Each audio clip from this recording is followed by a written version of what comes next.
Sir जय भीम. आज या आझाद मैदानामध्ये समता सैनिक दल, भारतीय बौद्ध सभा आणि आपण सुद्धा ठाणे जिल्हा अध्यक्ष आहेत. तर या ठिकाणी काय कार्यक्रम आहे, काय जन आंदोलन होणार आहे सर?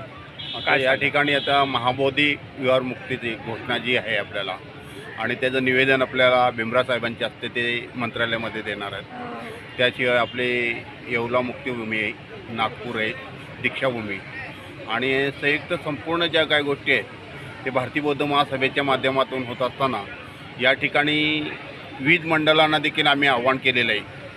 जे काही भारतीय बौद्ध समाजाचे अनुयायी आहेत, भीम अनुयायी आहेत, अशा लोकांना देखील आव्हान केलेलं आहे आणि जास्तीत जास्त संख्येने सामील व्हावं असे त्यांना आव्हान करून या ठिकाणी आजच्या या आझाद मैदानामध्ये ठाणे जिल्ह्याची जास्तीत जास्त लोकसंख्या दिसत आहे. मग या ठिकाणी ठाणे जिल्ह्याचा गौरव करावा तेवढं कमीच आहे. ओके, धन्यवाद.